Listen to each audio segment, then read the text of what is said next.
Bismillahirrahmanirrahim. Assalamualaikum warahmatullahi wabarakatuh. Perkenalkan, nama saya Aura Puspanegara dengan NIM 2210695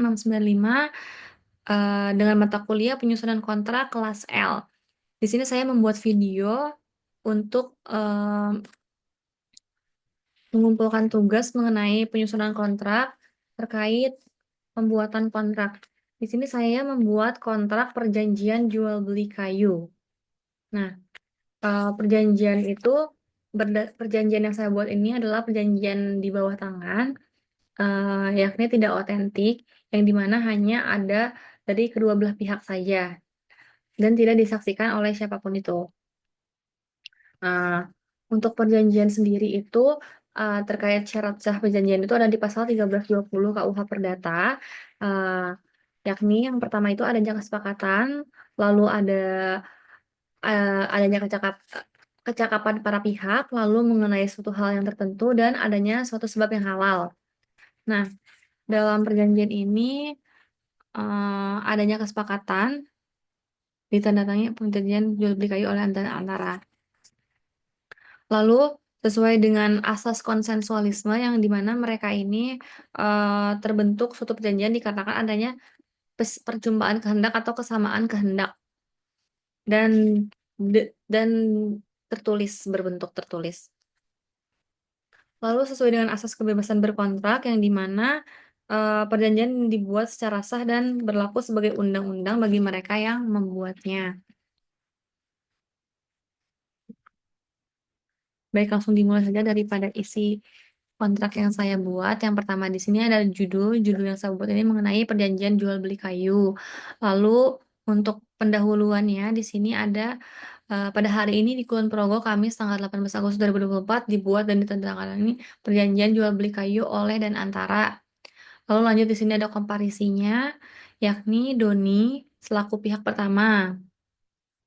Berumur 50 tahun, karyawan swasta bertempat tinggal di Kelurahan Wates, Kecamatan Wates, Kabupaten Kulon Progo. Dalam hal ini bertindak untuk dan atas nama dirinya sendiri, selanjutnya disebut sebagai pihak pertama. Lalu ada Aziz yang sebagai pihak kedua, bertindak untuk dan atas namanya sendiri.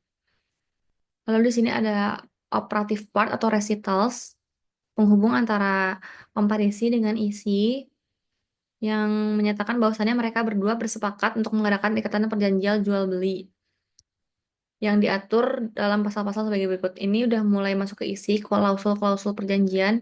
Di sini ada harga beli. Pihak pertama dan pihak kedua bersepakat untuk menentukan harga beli atas 100 balok kayu dengan nilai sewa per kayunya adalah 5 juta rupiah dan sepakat untuk membeli sejumlah, mohon maaf ini 100 balok kayu seharusnya dengan nilai transaksi 500 juta rupiah. Lalu ada pasal 2 terkait pembayaran.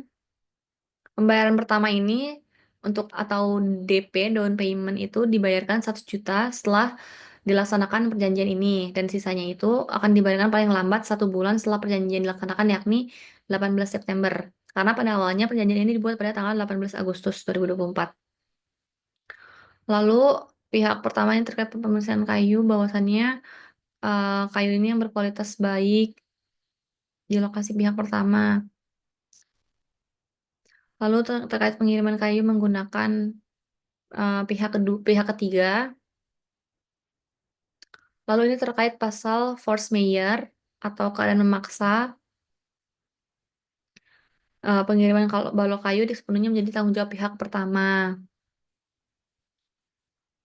Lalu ada pasal mengenai sanksi. Sanksi di sini apabila ada keterlambatan pembayaran pelunasan uang, maka pihak kedua diharuskan atau dikenakan denda sebesar 1 juta rupiah untuk perharinya. Lalu ini untuk hal-hal lain, perjanjian ini dimusyawarahkan bersama oleh kedua belah pihak. Nah, terkait ini penyelesaian perselisihan, apabila terjadi perselisihan, mereka berdua bersepakat akan adanya kekeluargaan atau musyawarah atau pada taraf pertama, yakni mediasi, awalnya melalui somasi, lalu mediasi, lalu untuk tidak ada jalan keluar lagi, maka akan dibawa ke Pengadilan Negeri Wates. Lalu ini untuk penutupnya, berkekuatan hukum yang sama serta masing-masing dipegang oleh pihak pertama dan pihak kedua. Lalu ada tanda tangan oleh pihak pertama dan tanda tangan oleh pihak kedua. Mungkin sekian dari penjelasan yang saya buat atau video yang saya buat. Mohon maaf apabila ada perkataan atau perbuatan yang salah, mohon dimaafkan. Wassalamualaikum warahmatullahi wabarakatuh.